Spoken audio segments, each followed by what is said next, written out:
Hello बच्चों, आज की इस वीडियो में हम बात करने वाले हैं आरबीएससी क्लास 12th फिजिक्स के चैप्टर 9th के इम्पोर्टेंट क्वेश्चंस के बारे में। ये इम्पोर्टेंट क्वेश्चंस जारी किए गए हैं स्कूल शिक्षा विभाग राजस्थान सरकार की तरफ से। इस वीडियो को स्टार्ट करने से पहले आप सभी हमारे यूट्यूब चैनल फिजिक्स जंक्शन को सब्सक्राइब कर लीजिएगा ताकि बाकी चैप्टर्स के इम्पोर्टेंट क्वेश्चंस की वीडियो भी आपको मिल सके। और इसी वीडियो के डिस्क्रिप्शन में दिया हुआ है हमारे टेलीग्राम चैनल का लिंक। उस लिंक पर जाकर के टेलीग्राम चैनल को ज्वाइन करना बिल्कुल मत भूलिएगा, क्योंकि टेलीग्राम चैनल पर ही आपको प्रैक्टिस सेट और इम्पोर्टेंट क्वेश्चंस की पीडीएफ अवेलेबल की जा रही है। अगर हम बात करें किरण प्रकाशिकी, हमारा जो 9वां चैप्टर है, इसमें से अब की बार दो प्रश्न आएंगे वस्तुनिष्ठ 1 नंबर के। रिक्त स्थान आएगा आधे नंबर का तो आधे नंबर का हो जाएगा। एक प्रश्न आएगा लघुत्तरात्मक जो 1.5 अंक का होगा, और फिर आएगा निबंधात्मक 4 नंबर का एक ही प्रश्न आएगा और इसमें आपको अथवा मिलेंगे। पूरा चैप्टर है वो आपका 7 नंबर का रहने वाला है। पहले प्रश्न की बात करते हैं कि प्रकाश की एक किरण समतल दर्पण पर 30 डिग्री पर आपतित हो रही है, तो इस किरण में विचलन कोण का मान हमें पूछ रखा है। देखिए, विचलन कोण डेल्टा निकालने का फॉर्मूला होता है 180 डिग्री माइनस 2i। तो 180 माइनस 2 i की जगह आ जाएगा 30, ये हो जाएगा 180 माइनस 60, उत्तर आएगा 120 डिग्री। पहले प्रश्न का ऑप्शन डी सही होगा। फिर है दूसरा, समतल दर्पण की फोकस दूरी कितनी है। देखिए, समतल दर्पण की फोकस दूरी अनंत होती है, और अगर आपसे समतल दर्पण की वक्रता त्रिज्या भी पूछ ली जाए r, ये भी कितनी होती है, अनंत ही होती है, दोनों ही r व f। नेक्स्ट है, निम्न में कौन सा दर्पण आभासी प्रतिबिंब नहीं बनाता है। हमें पता है कि समतल दर्पण आभासी प्रतिबिंब बनाता है, उत्तल दर्पण भी बनाता है, और कुछ स्थितियों में अवतल दर्पण भी बनाता है। तो इस प्रश्न का सही उत्तर होगा कि सभी आभासी प्रतिबिंब बनाते हैं। नेक्स्ट है कि उत्तल दर्पण द्वारा बनने वाला प्रतिबिंब कैसा होता है। उत्तल दर्पण से आभासी प्रतिबिंब बनते हैं। 5वां है, वस्तु से बड़ा आभासी प्रतिबिंब किसके द्वारा प्राप्त किया जा सकता है। अब बड़ा और आभासी प्रतिबिंब किससे प्राप्त किया जाता है, अवतल दर्पण से। देखिए, अवतल दर्पण की एक स्थिति है जब वस्तु P व F के मध्य हो। तो जब वस्तु यहाँ रखी है तो प्रतिबिंब बड़ा भी बनेगा और आभासी भी बनेगा। नेक्स्ट है कि अवतल दर्पण के सामने स्थित किसी वस्तु व इसके वास्तविक प्रतिबिंब के बीच न्यूनतम दूरी कितनी होगी। अगर मैं बात करूं कि वस्तु को हम C पर रखें तो प्रतिबिंब कहाँ बनेगा, C पर ही बनेगा।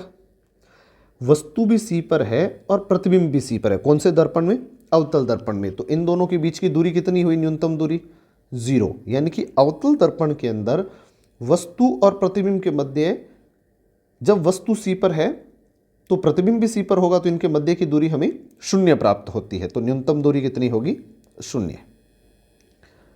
नेक्स्ट है कि जब एक प्रकाश तरंग वायु से पानी में जाती है तो उनका कौन सा निम्न गुण अपरिवर्तित रह जाता है। तो सर, आवृत्ति जो होती है ना, वो अपरिवर्तित रहती है। क्यों, क्योंकि प्रकाश की किरण वायु से किस में जा रही है, पानी में। तो घटना कौन सी हुई, अपवर्तन की। अपवर्तन की घटना में आवृत्ति जो है वो चेंज नहीं होती है, वेग तो चेंज हो ही जाता है, क्योंकि वेग में परिवर्तन के कारण ही तो अपवर्तन होता है। नेक्स्ट, एक टैंक की तली थोड़ा सा ऊपर उठी हुई दिखाई देती है यदि इसमें द्रव भरा हो। किसके कारण, अपवर्तन की घटना के कारण ऐसा होता है। सूर्योदय से ठीक पहले सूर्य दिखाई देने का क्या कारण है। प्रकाश का अपवर्तन इसका कारण है। प्रकाश के अपवर्तन की वजह से सूर्योदय से पहले ही हमें सूरज दिखाई दे जाता है। नेक्स्ट है कि निम्न में से कौन सा कथन सत्य है। क्या सभी माध्यमों में प्रकाश का वेग नियत रहता है, नहीं रहता। क्या सभी निर्देश फ्रेमों में प्रकाश का वेग समान रहता है, ये भी नहीं होता। सभी निर्देश फ्रेमों में प्रकृति के नियम समान रूप से मिलते हैं? ऐसा भी नहीं है। तो क्या है सर कि निर्वात में प्रकाश का वेग क्या होता है? सबसे अधिकतम होता है। कितना होता है? 3 × 10⁸ मीटर पर सेकेंड। नेक्स्ट, कि तारों के टिमटिमाने का क्या कारण है? विवर्तन, परावर्तन, अपवर्तन या फिर प्रकीर्णन? देखिए, तारे टिमटिमाते हैं अपवर्तन की वजह से। जब प्रकाश की किरण जो है वो एक परत से दूसरी परत के अंदर प्रवेश करती है तो उसके वेग में चेंज हो जाता है, जिसकी वजह से वहाँ पर प्रकाश का अपवर्तन होता है। नेक्स्ट है कि प्रकाश का पूर्ण आंतरिक परावर्तन संभव है जब प्रकाश वायु से कांच में आए, निर्वात से वायु में आए, वायु से पानी में आए या फिर पानी से वायु में आए। हमें पता है कि जब पूर्ण आंतरिक परावर्तन कब होता है? जब प्रकाश की किरण कहाँ से कहाँ जाए? सघन से विरल में प्रवेश करे। जब प्रकाश की किरण सघन से विरल में जा रही है तब पूर्ण आंतरिक परावर्तन की घटना घटती है। तो सघन से विरल इस 4 ऑप्शन में से पानी से वायु में है। नेक्स्ट है कि संयुक्त सूक्ष्मदर्शी की आवर्धन क्षमता अधिक होती है यदि नेत्रिका की फोकस दूरी कैसी हो? देखिए, नेत्रिका की फोकस दूरी क्या होनी चाहिए? कम होनी चाहिए। उसी कंडीशन में संयुक्त सूक्ष्मदर्शी की आवर्धन क्षमता जो है वो हमें क्या मिलेगी? अधिक मिलेगी। फिर है, सूक्ष्मदर्शी वह प्रकाशीय उपकरण है जो वस्तु को बड़ा कर रहा है या फिर वस्तु के द्वारा आंख पर बने कोण को बड़ा कर देता है, या वस्तु द्वारा आंख पर बने कोण को कम कर देता है, या वस्तु को निकट कर देता है। देखिए, ये वस्तु के द्वारा आंख पर बने हुए कोण को बड़ा कर देता है। फिर है कि संयुक्त सूक्ष्मदर्शी के अभिदर्शक द्वारा प्रतिबिंब कैसा बनता है? यहाँ पर लास्ट प्रतिबिंब नहीं पूछा है आपसे, सिर्फ ये पूछा है कि संयुक्त सूक्ष्मदर्शी में जो अभिदर्शक है वो कैसे वाला प्रतिबिंब बनाता है? वो बनाता है सर वास्तविक और बहुत बड़ा, वास्तविक और बड़ा बनाता है। ऑप्शन डी होगा इसका। नेक्स्ट है कि यदि दूरदर्शी को उलटकर अभिदर्शक की ओर से देखा जाए तो क्या प्रभाव पड़ेगा? उसके अंदर क्या हो जाएगा सर?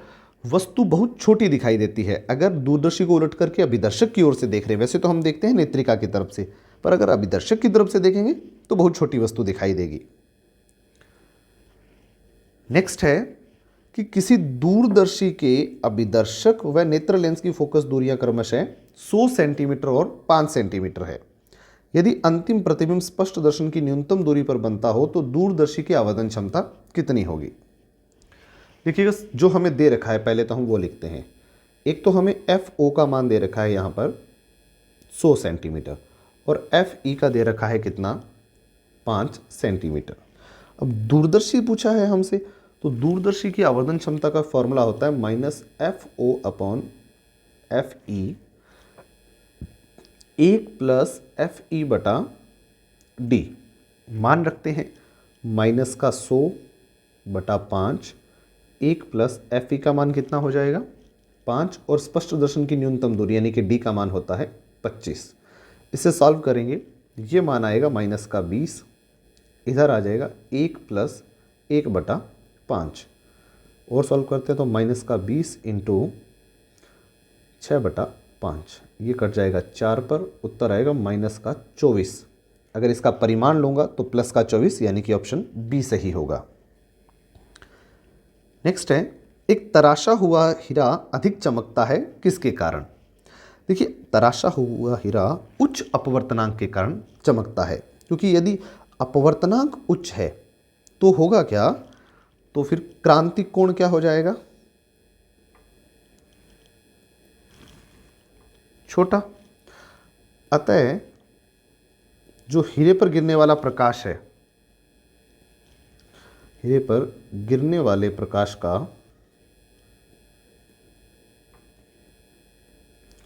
पूर्ण आंतरिक परावर्तन हो जाता है।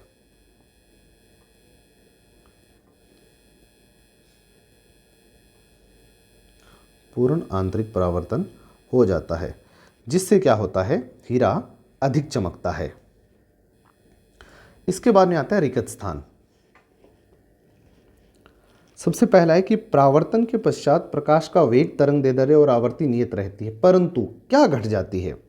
देखिए, परावर्तन में तीव्रता घटती है। दूसरा प्रश्न, यदि प्रकाश किरण किसी सतह पर आपतित होती है तो परावर्तन के बाद यह अपने आपतित पथ पर लौट जाती है। ऐसा कब होता है? सिर्फ तभी होता है जब प्रकाश की किरण अभिलंबवत आपतित होती है। सिर्फ उसी कंडीशन में वो अपने पथ पर पुनः लौट जाती है। नेक्स्ट, एक समतल दर्पण क्षैतिज के साथ 30 डिग्री के झुकाव पर स्थित है।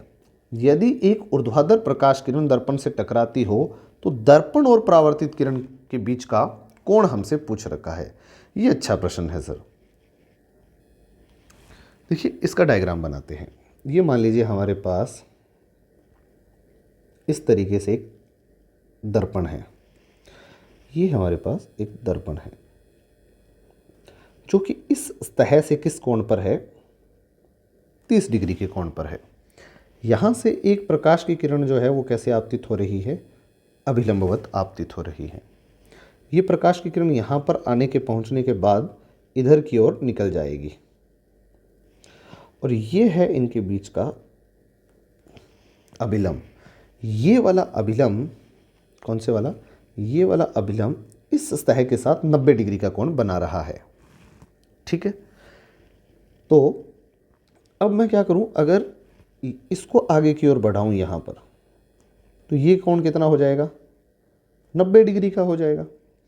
अगर ये 30 डिग्री है, ये 90 डिग्री है, तो ये वाला कोण कितने डिग्री का बचेगा? 60 डिग्री। अब आप लोग देखना, यहां से और ये, अगर ये कोण 60 डिग्री है तो ये भी कितना होगा? 60 डिग्री ही होगा। 60 डिग्री। और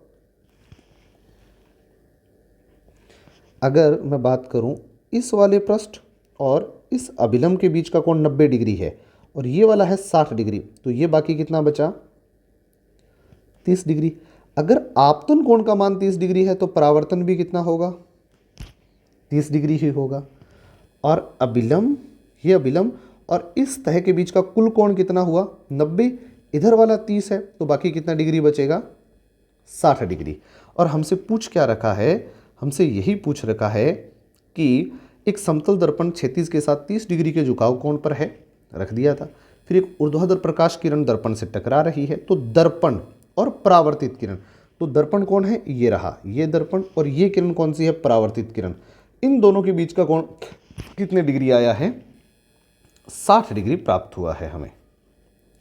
नेक्स्ट है कि ये फॉर्मूला 1/v + 1/u, ये मान किसका होता है? तो ये होता है 1/f का मान।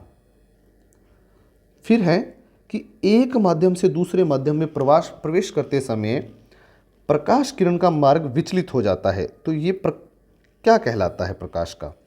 अगर प्रकाश किरण एक माध्यम से दूसरे माध्यम में जा रही है और प्रकाश किरण का मार्ग विचलित हो रहा है, ये घटना प्रकाश का अपवर्तन कहलाती है। नेक्स्ट है कि अपवर्तनांक माध्यम का वह गुण है जो माध्यम में प्रकाश की चाल निर्धारित करता है। यह एक मात्रकहीन राशि है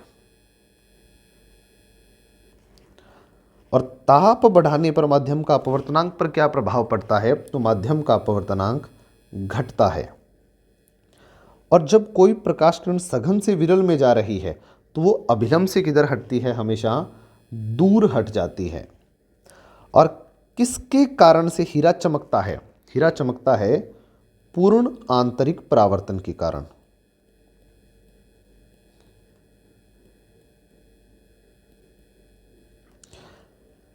नेक्स्ट है कि प्रतिबिंब का आकार वस्तु के आकार का अनुपात क्या कहलाता है? ये कहलाता है आवर्धन क्षमता।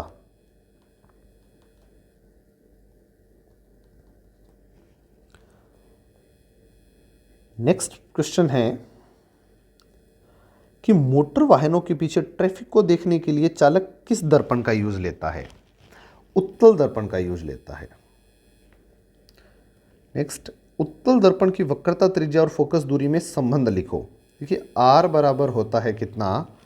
2f। लेंस की शक्ति और फोकस दूरी के बीच में संबंध, तो ये होता है P बराबर 1/f। निर्वात में प्रकाश की चाल का मान 3 × 10⁸ मीटर पर सेकेंड। और किसी दर्पण के लिए आवर्धन का सूत्र पूछ रखा है, ये होता है m बराबर I/O, यानी कि प्रतिबिंब का आकार बटा बिंब का आकार। अगर दूरियों में देखें तो वो होता है -v/u, यानी कि माइनस प्रतिबिंब की दूरी बटा बिंब की दूरी। नेक्स्ट प्रश्न है हमारे पास कि पानी से भरे पात्र में रखा सिक्का तली से ऊपर उठा हुआ दिखाई देता है, इसका चित्र बनाना है। एक अच्छा प्रश्न है कि दूरदर्शी के लिए आवर्धन क्षमता का सूत्र लिखो, ये होता है m बराबर -FO/UE।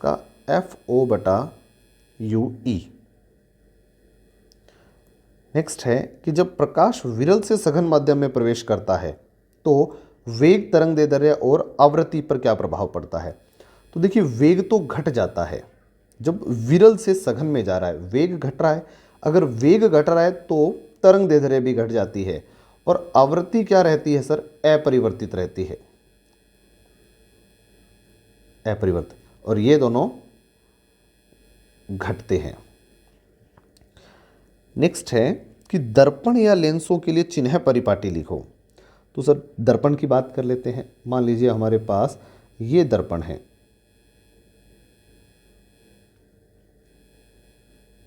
कोई सा भी दर्पण हो सकता है, हमने ये वाला दर्पण ले लिया। अगर यहाँ वस्तु रखी है तो इस वस्तु से आपतित किरण ये है ध्रुव। सबसे पहली बात तो सारी दूरियां कहाँ से मापते हैं, ध्रुव से मापते हैं। इस ध्रुव से आपतित किरण की दिशा में जितनी भी दूरियां मापी जाएगी वो सारी पॉजिटिव ली जाएगी, और ध्रुव से जितनी भी दूरियां आपतित किरण की विपरीत दिशा में मापी जाएगी वो कैसी ली जाएगी, नेगेटिव ली जाएगी। एक चीज़ और है कि इस मुख्य अक्ष से ऊपर की ओर जितनी भी दूरियां हैं ना वो सारी पॉजिटिव ली जाएगी, और मुख्य अक्ष से नीचे की ओर जितनी भी दूरियां हैं ना ये सारी नेगेटिव ली जाएगी। यह है चिन्ह परिपाटी। अब बात आती है कि पूर्ण आंतरिक परावर्तन को परिभाषित करो और इसकी 2 शर्तें भी लिखो। अच्छा प्रश्न है ये। पूर्ण आंतरिक परावर्तन क्या होता है कि जब कोई प्रकाश की किरण सघन से विरल माध्यम में प्रवेश करती है और उसके आपतन कोण का मान क्रांतिक कोण से ज़्यादा है तो वह प्रकाश की किरण उसी माध्यम में पुनः लौट जाती है। ये घटना पूर्ण आंतरिक परावर्तन की है, और इसकी 2 खास शर्तें ये हैं कि पहली तो है प्रकाश सघन से विरल में जाना चाहिए, और दूसरी कौन सी है कि आपतन कोण का मान जो है वो क्या होना चाहिए, बड़ा होना चाहिए, किससे, क्रांतिक कोण से। नेक्स्ट है कि पतले प्रिज्म के लिए विचलन कोण का सूत्र लिखो। देखिए विचलन का सूत्र क्या हो जाएगा, delta minimum is equal to mu -1 into A. फिर है अवतल दर्पण के लिए u, v और f में रिलेशन, तो ये आ जाएगा 1/f बराबर 1/v प्लस 1/u। फिर है लेंस की क्षमता और फोकस दूरी के मध्य संबंध, ये होता है p बराबर 1/f। किसी पदार्थ के क्रांतिक कोण और अपवर्तनांक के बीच में संबंध लिखना है, ये क्या हो जाएगा, mu is equal to 1/sin/IC। Lens की क्षमता का SI मात्रक क्या होता है, ये होता है बेटा डायोप्टर। प्रकाशिक तंतु क्या चीज है, प्रकाशिक तंतु पूर्ण आंतरिक परावर्तन की घटना पर आधारित एक अपरेटस है जिसकी हेल्प से हम क्या करते हैं, प्रकाश संकेतों को एक स्थान से दूसरे स्थान तक बिना ऊर्जा क्षति के भेज सकते हैं। देखिए पहला न्यूमेरिकल है कि एक दूरदर्शी के अभिदर्शक लेंस व नेत्रिका की फोकस दूरियां दे रखी है हमें, और आवर्धन क्षमता और दोनों लेंसों के बीच की दूरी पूछ ली गई है। तो जो दे रखा है सबसे पहले वो लिखते हैं। हमें यहाँ पर दे रखा है FO का मान जो कितना है 192 सेंटीमीटर, और FE का मान कितना दे रखा है 8 सेंटीमीटर।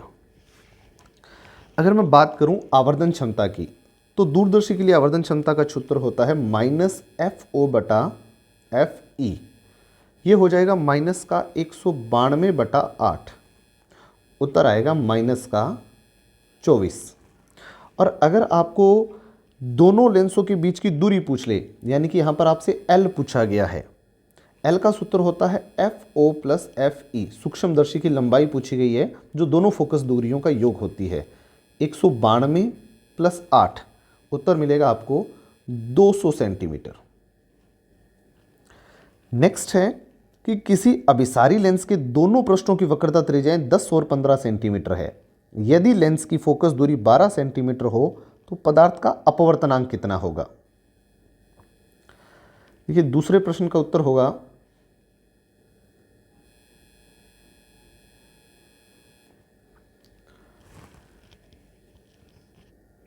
जो सूत्र यूज आएगा वो ये होगा 1/f बराबर n minus 1/r1 minus 1/r2। तो f का मान यहां पर दे रखा है 12 इज इक्वल टू n यानी कि अपवर्तनांक। अपवर्तनांक का मान हमें दे रखा है कितना, ज्ञात ही करना है, तो n माइनस 1 हो जाएगा 1/r1। देखिए जो पहली फोकस दूरी होती है वो पॉजिटिव लेनी होती है, तो 1/10 माइनस दूसरी फोकस दूरी सदैव हम नेगेटिव लेते हैं, तो 1/-15, तो 1/12 बराबर हो जाएगा n माइनस 1/10 प्लस 1/15, 1/12 बराबर हो जाएगा n माइनस 1। इसे सॉल्व करेंगे तो ये आएगा 5/30 यानी कि 1/6। n माइनस 1 बराबर कितना बच जाएगा हमारे पास, अगर इसको क्रॉस मल्टीप्लाई करेंगे ये 6 जो है वो इधर आ जाएगा 6/12 यानी कि 1/2। तो n बराबर कितना हो जाएगा 1/2 प्लस 1, उत्तर मिलेगा 3/2। तो हम लिख सकते हैं 1.5 इस प्रश्न का उत्तर रहेगा। तीसरा है कि एक अभिसारी लेंस की वायु में फोकस दूरी 25 सेंटीमीटर है। यदि इसको जल में डुबो दिया जाए तो लेंस की फोकस दूरी हमें ज्ञात करनी है। और फिर है कि एक उत्तल लेंस की फोकस दूरी 24 सेंटीमीटर है और कांच का अपवर्तनांक 3/2 है और लेंस की दोनों पृष्ठों की वक्रता त्रिज्याएं समान हैं, तो हमसे वक्रता त्रिज्या यहाँ पर पूछ रखी है। देखिए जो जो हमें दे रखा है वो मान लिख लेते हैं। सबसे पहले एक लेंस है जिसकी दो वक्रता त्रिज्याएं और दोनों समान हैं, तो पहली R1 को R लिख सकता हूँ और दूसरी जो वक्रता त्रिज्या R2 है इसको -R लिखना होगा।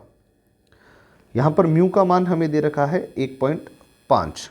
फॉर्मूला यही है 1/f बराबर mu minus 1 1/r1 minus 1/r2। Mu का मान 1.5 माइनस 1/r1 की जगह r, फिर माइनस 1 ये जो माइनस r है ये क्या हो जाएगा, प्लस हो जाएगा, यहाँ पर माइनस माइनस प्लस हो जाएगा। तो 1/f बराबर कितना बचेगा 0.5 गुणा 1/r प्लस 1/r कितना हो जाएगा 2/r हो जाएगा 2/r। तो ये हो जाएगा 0.5 इंटू 2 कितना हो जाता है 1/r। कुल मिलाकर के हम लिख सकते हैं कि f बराबर r। यही हमसे पूछा गया था कि वक्रता त्रिज्या का मान कितना है, तो वो r के बराबर है, यानी कि r बराबर कितना था 24 सेंटीमीटर हमारे पास आ जाएगा। नेक्स्ट है कि एक बिंब उत्तल लेंस से 20 सेंटीमीटर की दूरी पर रखा है। यदि लेंस द्वारा 3 गुना आवर्धित वास्तविक प्रतिबिंब प्राप्त हो रहा है तो लेंस की फोकस दूरी कितनी होगी, ये हमें ज्ञात करना है। देखिएगा जो जो दे रखा है, सबसे पहली चीज़ m का मान दे रखा है -3, u बता रखा है माइनस का ही आएगा 20 सेंटीमीटर। अब हमें फॉर्मूला पता है m बराबर कितना होता है v/u होता है, तो माइनस का 3 बराबर कितना हो जाएगा v/u। तो v का मान कितना आ जाएगा माइनस का 3 इंटू यू की जगह कितना है माइनस का 20 है, तो माइनस का 20। v हमें मिल जाएगा प्लस का 60 सेंटीमीटर। अगर हमें 60 सेंटीमीटर मान मिल चुका है किसका v का, और f फाइंड करना है, तो 1/f बराबर फॉर्मूला होता है 1/v माइनस 1/u। तो ये आ जाएगा 1/60 माइनस 1/, माइनस का 20 आएगा, ये 20 माइनस का होगा, जो यहाँ कितना हो जाएगा, प्लस का हो जाएगा। तो 1/f।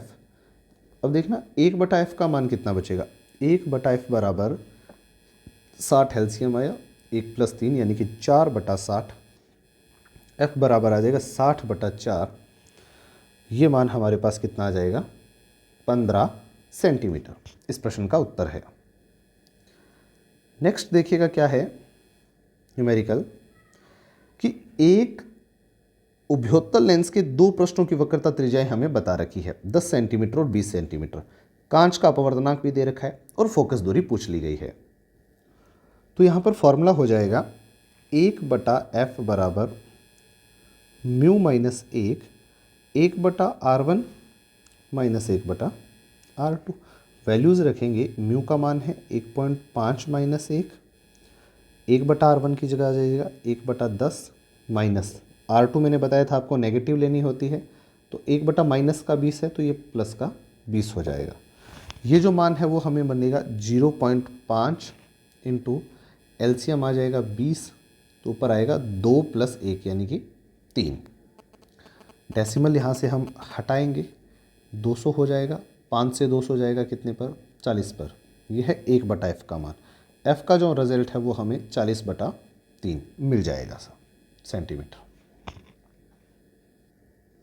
नेक्स्ट है पूर्णांतरिक परावर्तन की परिभाषा पूछ रखी है, 2 शर्त है और प्रकाशिक तंतु का कार्य, थ्योरेटिकल क्वेश्चन है। फिर है कि एक अवतल दर्पण का अगर निचला आधा परावर्तक तल किसी अपारदर्शी पदार्थ से ढक दें तो प्रतिबिंब पर क्या प्रभाव पड़ेगा। देखिए प्रतिबिंब पर कोई प्रभाव नहीं पड़ेगा, प्रतिबिंब हमें क्या मिलेगा, पूरा मिलेगा, प्रतिबिंब पूर्ण प्राप्त होगा। तो फिर फर्क क्या होगा, बस तीव्रता जो है प्रतिबिंब की वो कम हो जाएगी। फिर है कि एक अपवर्ती दूरदर्शक की तुलना में परावर्तक श्रेष्ठ क्यों है। देखिए इसके पीछे कई कारण हैं। अगर मैं बात करूं अपवर्ती दूरदर्शी की, तो अपवर्ती दूरदर्शी में उत्तल लेंस यूज आता है, और जो आपकी परावर्ती दूरदर्शी है उसमें क्या यूज आता है, अवतल दर्पण। लेंस से जो प्रतिबिंब है वो क्या करते हैं, वो कम स्पष्ट बनते हैं, कम स्पष्ट प्रतिबिंब बनते हैं। इससे क्या होता है, अधिक स्पष्ट प्रतिबिंब प्राप्त होता है, इससे कम चमकीला प्रतिबिंब प्राप्त होता है, और परावर्तक दूरदर्शी में अधिक चमकीला प्राप्त होता है। फिर है नेक्स्ट कि एक दूरदर्शी की आवर्धन क्षमता 8 है, जब इसे समांतर किरणों के लिए समायोजित करते हैं तो नेत्रिका और अभिदर्शक लेंस के बीच की दूरी 18 सेंटीमीटर है। दोनों लेंसों की फोकस दूरियां ज्ञात करो। देखिए हमें जो मान दे रखा है वो है m का, कितना है, m बराबर फॉर्मूला कितना होता है, FO/FE होता है। तो 8 बराबर हो जाएगा FO/FE। यहाँ से हमें FO का मान मिल गया कितना, 8 FE। हम जानते हैं क्योंकि L बराबर कितना होता है, FO + FE होता है। तो मान रख देते हैं, L का मान 18 है, बराबर FO की जगह FO है, FO की जगह कितना लिख सकते हैं हम, 8 FE लिख सकते हैं, प्लस में हो जाएगा FE। 18 बराबर आ जाएगा हमारे पास 9 FE। तो FE बराबर कितना, 2 सेंटीमीटर। FE है मतलब ये नेत्रिका लेंस की फोकस दूरी हमारे पास आ चुकी है, क्योंकि 18 बराबर कितना था, FO + FE था। तो FO बराबर कितना हो जाएगा, 18 माइनस FE, और FE का मान कितना है, 2 है। तो FO का मान मिलेगा हमें कितना, 16 सेंटीमीटर हमें मान जो है वो प्राप्त होगा। ये था इस प्रश्न का उत्तर। नेक्स्ट है, देखिए नेक्स्ट जो क्वेश्चन है वो ये है कि एक उत्तल लेंस जिसकी वक्रता त्रिज्याएं R1 और R2 दोनों 24 सेंटीमीटर है, पदार्थ का अपवर्तनांक है 1.6 सेंटीमीटर। तो हमें इन चीज़ों की गणना करनी है, फोकस दूरी की। देखिए जो मान हमें दे रखे हैं वो कुछ ऐसे हैं।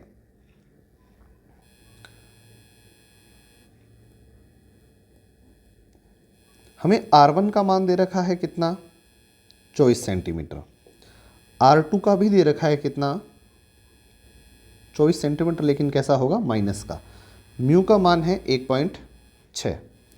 फॉर्मूला होता है 1/f बराबर μ2/μ1 माइनस 1/r1 माइनस 1/r2। तो 1/f बराबर हो जाएगा 1.6 बटा वायु है तो 1 माइनस 1/r1 की जगह प्लस का 24 माइनस 1/-24 होगा तो प्लस का 24 हो जाएगा। 1/f बराबर, इसको सॉल्व किया 0.6, 1/24 प्लस 1/24, ये कितना हो जाएगा, 2/24 हो जाएगा। इसको सॉल्व करेंगे f बराबर, तो ये हो जाएगा कितना, 0.6/12। इसको सॉल्व करेंगे हम, ये आ जाएगा 1/20। ये मान 1/f का ही है। 1/f बराबर मिलेगा 1/20, तो f बराबर मिल जाएगा हमें कितना, 20 सेंटीमीटर। और अगर यहीं पर जो इसी प्रश्न में एक दूसरा पार्ट और बताया गया है हमें, वो क्या है कि यदि लेंस दो समान ऊर्ध्वाधर भागों में बांट दिया जाए तो फोकस दूरी क्या होगी। देखिए इस प्रश्न के अंदर थोड़ा सा चेंज करना है हमें कि अगर लेंस को डिवाइड कर दिया जाए तो लेंस हो जाएगा कुछ ऐसा, यानी कि एक तो वक्र भाग है लेकिन दूसरा कैसा हो जाएगा, समतल प्राप्त होगा। तो 1/f बराबर कितना हो जाएगा, वही मान 1.6/1 माइनस 1/24, लेकिन यहाँ पर जो मान है ना सर वो बदल जाएगा, कितना होगा, 1/दूसरी जो वक्रता त्रिज्या है तो वो अनंत हो जाएगी।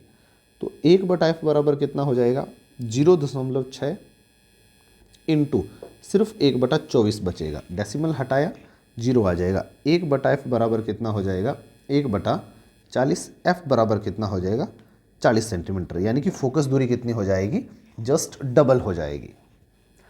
फिर कुछ बड़े प्रश्न हैं जिसमें से सबसे पहला है कि यदि अवतल दर्पण की फोकस दूरी f, वक्रता त्रिज्या r है तो सिद्ध करो कि वक्रता त्रिज्या फोकस दूरी की 2 गुनी होती है। दूसरा प्रश्न, प्रकाश के अपवर्तन को परिभाषित करो और दर्पण समीकरण को व्युत्पत्ति करना है। नेक्स्ट, लेंस की शक्ति क्या है और दो पतले लेंसों के संयोजन के लिए परिणामी शक्ति के लिए सूत्र व्युत्पत्ति करना है। फिर एक प्रश्न इंपॉर्टेंट है कि किसी गोलीय पृष्ठ से अपवर्तन हेतु बिंब दूरी u, प्रतिबिंब दूरी v, माध्यम के अपवर्तनांक n1 n2 और वक्रता त्रिज्या r में संबंध स्थापित करो। एक अच्छा प्रश्न बनता है कि लेंस मेकर सूत्र को व्युत्पत्ति करो। फिर है कि प्रिज्म के लिए आपतन कोण, विचलन कोण के लिए ग्राफ बनाइए और प्रिज्म के लिए अपवर्तनांक, प्रिज्म कोण, न्यूनतम विचलन कोण में संबंध स्थापित करो। फिर एक प्रश्न है सरल सूक्ष्मदर्शी का, दूसरा है संयुक्त सूक्ष्मदर्शी, और 2 प्रकार की दूरदर्शियां हैं, अपवर्ती दूरदर्शी और परावर्तक दूरदर्शी। इनमें से जो ज़्यादा इंपॉर्टेंट प्रश्न है वो कुछ ये रहने वाले हैं। देखिए दोनों सूक्ष्मदर्शी और दोनों दूरदर्शी, इनमें से एक प्रश्न जरूर आएगा। इसके अलावा जो इंपॉर्टेंट क्वेश्चन है वो अब की बार के लिए गोलीय पृष्ठ से अपवर्तन और लेंस मेकर सूत्र, दोनों ही अच्छे और इंपॉर्टेंट प्रश्न हैं इस साल एग्जाम के लिए। और पतले लेंसों के संयोजन भी एग्जाम में पूछा जा सकता है। तो आज की इस वीडियो में बच्चों इतना ही, मिलते हैं एक नए वीडियो के साथ, तब तक के लिए गुड बाय, टेक केयर।